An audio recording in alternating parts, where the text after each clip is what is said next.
Welcome to another video lecture on nanophysics. In this presentation, we will discuss the electrical properties of bulk material. Students, remember this lecture will be in two parts. In part number 1, we will discuss the electrical properties in bulk material, and in part number 2, we will discuss the electrical properties in nanomaterial. So, starting our topic, you can see a graphical representation of a semiconductor material on your display, in which you can see the energy band or a valence band or a conduction band on your screens. Class में ये I hope कि आप लोगों ने अभी तक valence band या conduction band के बारे में कुछ ना कुछ पढ़ा होगा, कुछ ना कुछ इससे पहले रीड आउट किया होगा या कुछ ना कुछ अंडरस्टैंड ज़रूर किया होगा। तो खैर, लेकिन अगर आप लोग इस वैलेंस बैंड और कंडक्शन बैंड को एक्यूरेटली डिफाइन नहीं कर सकते, तो इस प्रेजेंटेशन में आप लोग इसको एक्यूरेटली अंडरस्टैंड भी कर लोगे और डिफाइन भी कर सकते हो।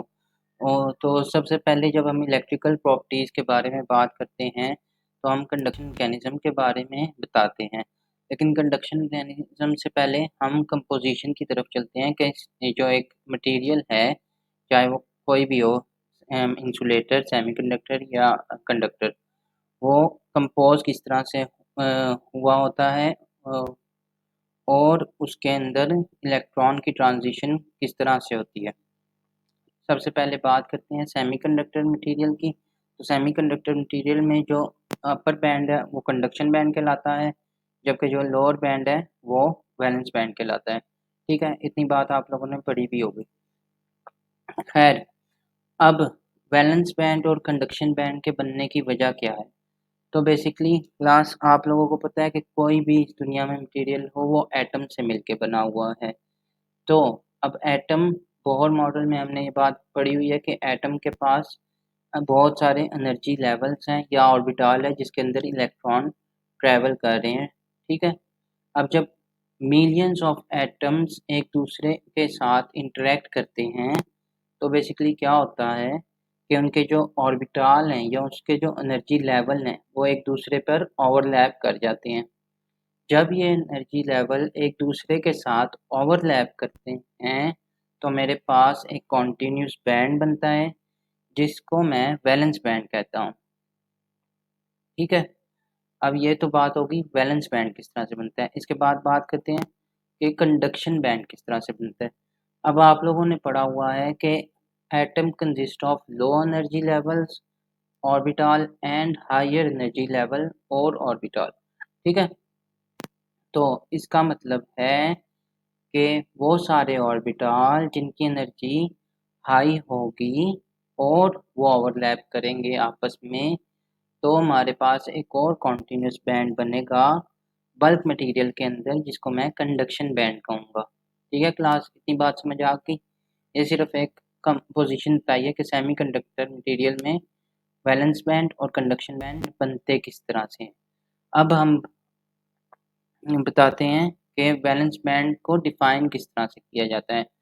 तो बेसिकली वैलेंस बैंड को डिफाइन जब हम करते हैं, हम कहते हैं the valence band is the highest range of electron energies in the material where electron are present at absolute zero temperature. इसका मतलब है कि सारे के सारे इलेक्ट्रॉन की एब्सोल्यूट जीरो टेम्परेचर के ऊपर जो हाईएस्ट पॉसिबिलिटी होगी किसी एनर्जी पर होने की, उस एनर्जी को हम कहते हैं कि वो वैलेंस बैंड है। नहीं समझ आई? अच्छा, इस तरह से समझे। अब ये वैलेंस बैंड है, ये एक ख़ास एनर्जी है। ठीक है, ये देखें, ये वाई एक्सिस पे एनर्जी का ग्राफ है। ठीक है, तो अब क्या हो रहा है, अब इलेक्ट्रॉन जो हैं वो एब्सोल्यूट ज़ीरो टेम्परेचर के ऊपर इस एनर्जी के ऊपर अपने आप को अलाइन कर लेते हैं, और इस एनर्जी के कोरस्पॉन्डिंग जो बैंड है वो वैलेंस बैंड है। इसका मतलब इलेक्ट्रॉन वैलेंस बैंड के अंदर मौजूद हैं एट एब्सोल्यूट ज़ीरो टेम्परेचर। अच्छा, इसके बाद सेकंड पॉइंट है कि it is composed of energy level that are filled with electron which are involve in bonding.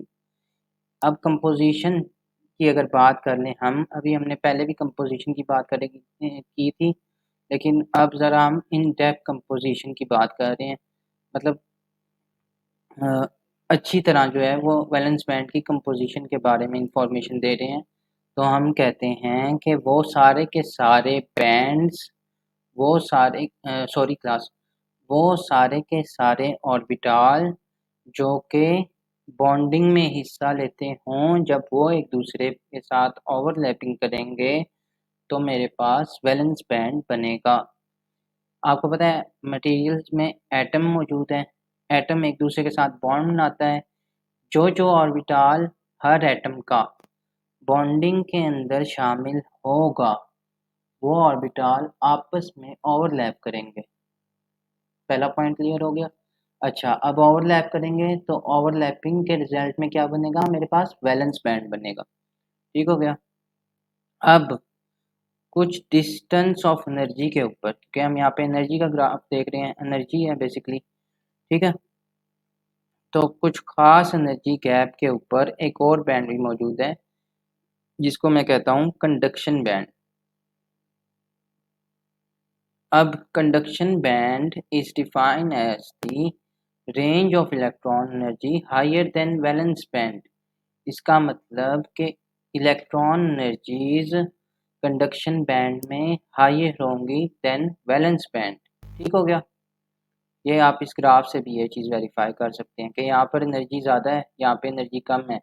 जिसकी एनर्जी ज़्यादा है वो कंडक्शन बैंड है, जिसकी एनर्जी कम है वो वैलेंस बैंड। ठीक हो गया।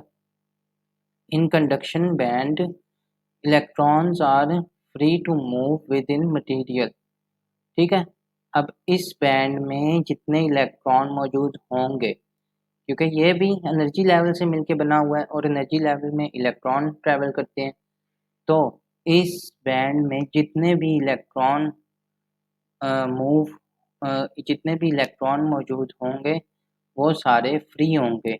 हम कहते हैं ना कि कंडक्टर्स में फ्री इलेक्ट्रॉन मौजूद है, इसीलिए उसकी उसको कंडक्टर कहा जाता है। तो free electron basically conduction band में मौजूद होते हैं। और किसी भी मटेरियल की इलेक्ट्रिकल कंडक्टिविटी के लिए भी कंडक्शन बैंड ही ज़िम्मेदार होता है, क्योंकि इन केस अगर कंडक्शन बैंड बिल्कुल खाली है तो कोई इलेक्ट्रिक करंट फ्लो ही नहीं करेगा मटेरियल से। इसका मतलब मटेरियल इंसुलेटर होगा। लेकिन अगर कंडक्शन बैंड फिल होगा तो मटेरियल के पास फ्री इलेक्ट्रॉन ज़्यादा होंगे, और अगर मटेरियल के पास फ्री इलेक्ट्रॉन ज़्यादा होंगे तो इलेक्ट्रिक करंट मटेरियल फ्लो करेगा। ठीक हो गया। ये तो एक बात थी, इंट्रोडक्शन था about the bands. I hope इससे पहले भी आप लोगों ने बैंड्स के बारे में कहीं ना कहीं ज़रूर पढ़ा होगा। अच्छा, इसके बाद अब एक दूसरी डायग्राम देख लेते हैं। तो class we know that material are classified into three types on the basis of electrical conductivity, which you can see on your screens or display. The first one is insulator, the second is semiconductor, and third is conductor. Basically glass formation क्या है insulator की, कि जो conduction band है insulators का वो बिल्कुल empty है और वैलेंस बैंड फिल्ड है। लेकिन कंडक्शन बैंड और वैलेंस बैंड के दरमियान एनर्जी गैप जो है वो बहुत ज़्यादा है। इस गैप के बहुत ज़्यादा होने की वजह से इन इलेक्ट्रॉन्स को, वैलेंस बैंड में इलेक्ट्रॉन मौजूद है, बहुत ज़्यादा एनर्जी चाहिए कि वो ट्रांजिशन कर लें या वो ट्रैवल कर लें वैलेंस बैंड से कंडक्शन बैंड में। ठीक है। अच्छा, इसके बाद बात कर लेते हैं सेमीकंडक्टर की। तो सेमीकंडक्टर बेसिकली जो है इसमें कंडक्शन बैंड और वैलेंस बैंड के बीच जो एनर्जी गैप है वो इंसुलेटर से कम है और कंडक्टर से ज़्यादा है। और सेमीकंडक्टर वैसे हम अपनी जो इलेक्ट्रॉनिक डिवाइसेस हैं उसमें सबसे ज़्यादा जो मटेरियल यूज़ किया जाता है वो सेमीकंडक्टर ही है। खैर वो एक अलग बात है कि इसकी टाइप्स और वो सारी चीज़ें। तो सेमीकंडक्टर में क्या होता है, क्लास के वैलेंस बैंड में अगर इलेक्ट्रॉन मौजूद है और आप इस मटेरियल को, ये एक सेमीकंडक्टर मटेरियल है, ठीक है, इसको आप हीट एनर्जी प्रोवाइड करते हो। अब आपने इस मटेरियल को हीट एनर्जी प्रोवाइड की, उसकी वजह से क्या हुआ कि इलेक्ट्रॉन ने ट्रांजिशन की from valence band to conduction band, and in this transition we see that electrical conductivity of a semiconductor material changes or increases। क्योंकि अब क्या है, कंडक्शन बैंड में तो वो इलेक्ट्रॉन जो ट्रांजिशन करके आया है वो फ्री होगा, तो इस वजह से जो इलेक्ट्रिकल कंडक्टिविटी है सेमीकंडक्टर की वो बढ़ जाएगी पहले से, ठीक है। इसके बाद बात कर लेते हैं कंडक्टर्स की। तो क्लास बेसिकली कंडक्टर्स में वैलेंस बैंड और कंडक्शन बैंड आपस में ओवरलैप करते हैं। पहले पॉइंट क्लियर हो गया। अच्छा, दूसरी बात, वैलेंस बैंड और कंडक्शन बैंड के बीच कोई भी एनर्जी गैप नहीं है सेमीकंडक्टर और इंसुलेटर की तरह, इसीलिए कंडक्टर्स में फ्री इलेक्ट्रॉन मौजूद होते हैं और उन्हीं फ्री इलेक्ट्रॉन्स की वजह से कंडक्टर्स इलेक्ट्रिक करंट बहुत अच्छे तरीके से फ्लो कर सकते हैं, या फिर हम ऐसे कह सकते हैं कि they are the electrical conductivity बहुत ज़्यादा हाई होती है कंडक्टर्स की। ठीक हो गया। अच्छा, अब मैंने कहा था कि कंडक्शन मैकेनिज्म की बात करनी है, तो ये सारे जो कंडक्शन बैंड और वैलेंस बैंड था, इसको समझाना बहुत ज़रूरी था कंडक्शन मैकेनिज्म को समझने के लिए। तो basically class conduction mechanism, it refer to a mechanism by which electric current flow through a material, ठीक है। it depend on energy band gap, resistivity, temperature and nature of material। अब इसको एक एग्जांपल से समझते हैं कि इलेक्ट्रिक करंट को फ्लो करने के मैकेनिज्म को तो हमने कह दिया कि कंडक्शन मैकेनिज्म है, लेकिन इसकी dependence energy band gap, resistivity, temperature के साथ किस तरह से है वो एक एग्जांपल से पहले समझते हैं। अब फर्ज करते हैं कि एक सेमीकंडक्टर मटेरियल है हमारे पास, ठीक है। अब सेमीकंडक्टर मटेरियल में वैलेंस बैंड में इलेक्ट्रॉन मौजूद है और कंडक्शन बैंड अभी एम्प्टी है, ठीक हो गया। जब मैंने अपने वैलेंस बैंड को हीट एनर्जी प्रोवाइड की, उससे क्या हुआ कि इलेक्ट्रॉन ने वैलेंस बैंड से कंडक्शन बैंड में ट्रांजिशन कर दी, ठीक है। अब कंडक्शन बैंड में जब इलेक्ट्रॉन ने ट्रांजिशन की तो सेमीकंडक्टर मटेरियल की इलेक्ट्रिकल कंडक्टिविटी चेंज होगी, या फिर सेमीकंडक्टर मटेरियल की इलेक्ट्रिक कंडक्टिविटी इंक्रीज होगी, ठीक है। अब ये बात टेम्परेचर पे किस तरह से जो है वो डिपेंड करती है। तो देखें, आप लोगों ने इसको थोड़ा सा टेम्परेचर दिया, इलेक्ट्रॉन ने ट्रांजिशन नहीं की, थोड़ा सा टेम्परेचर और बढ़ाया तो इलेक्ट्रॉन ने ट्रांजिशन थोड़ा थोड़ा मूव वैलेंस बैंड में करना शुरू किया। उसके बाद थोड़ा सा टेम्परेचर और रेज किया तो इलेक्ट्रॉन ने कंडक्शन बैंड से वैलेंस बैंड से सॉरी कंडक्शन बैंड में ट्रांजिशन कर ली, और अब ये एनर्जी गैप वैलेंस बैंड और कंडक्शन बैंड के दरमियान कम था, इसीलिए उसने ट्रांजिशन जो है वो वैलेंस बैंड से कंडक्शन बैंड में कर ली, यानी कि उसकी ट्रांजिशन कामयाब रही टूवर्ड्स दी कंडक्शन बैंड।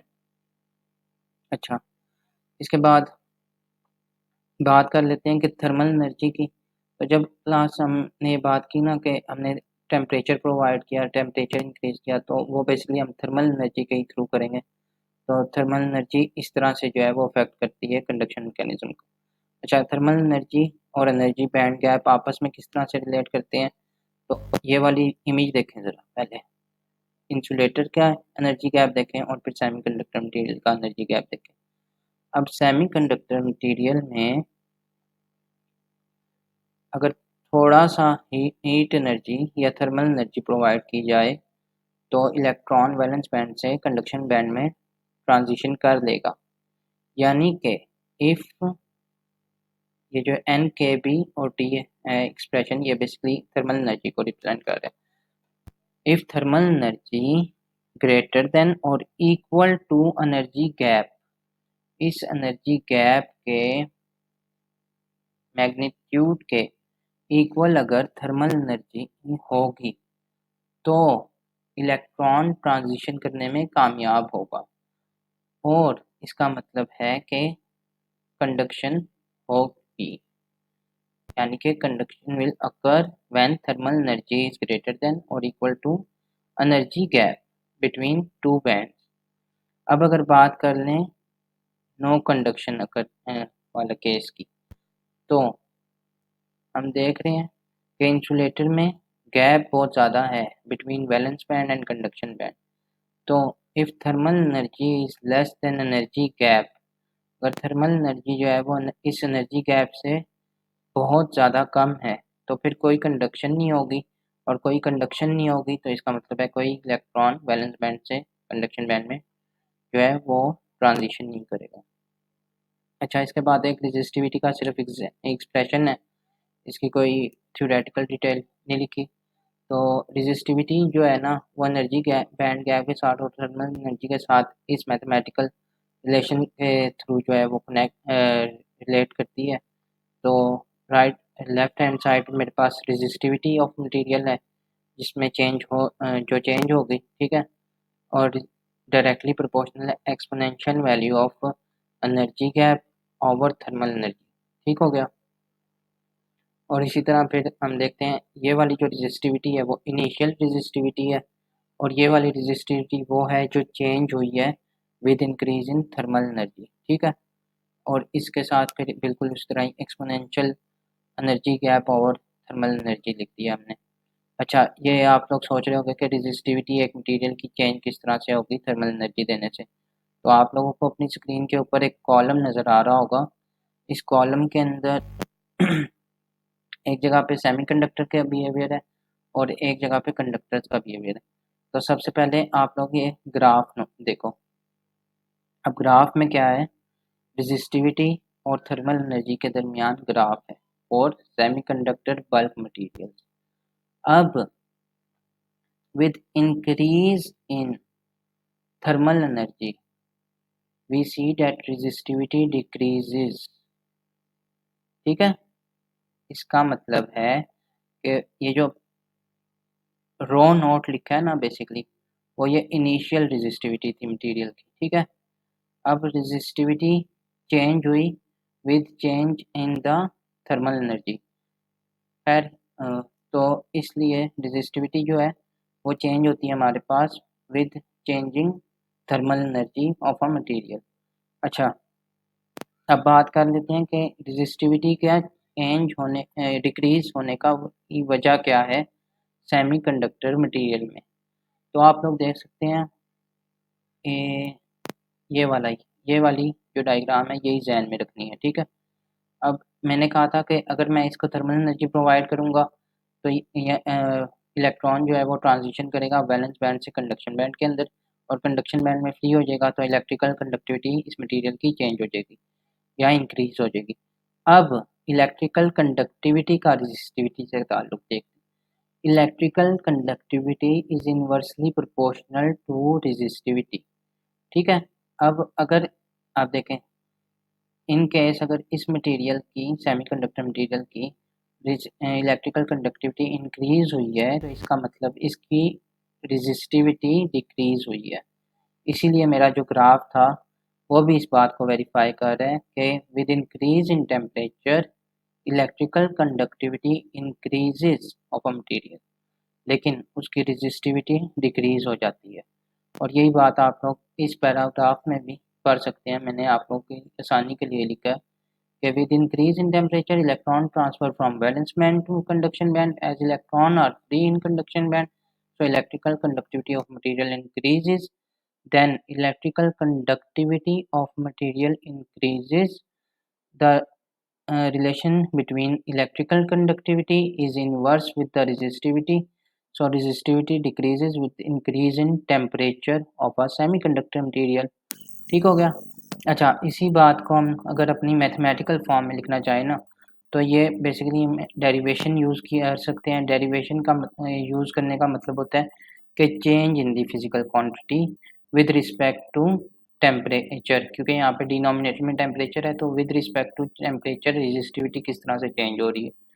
तो अगर रेजिस्टिविटी लेस देन है change in the resistivity with respect to temperature less than zero है तो इसका मतलब रेजिस्टिविटी टेम्परेचर के साथ साथ डिक्रीज हो रही है।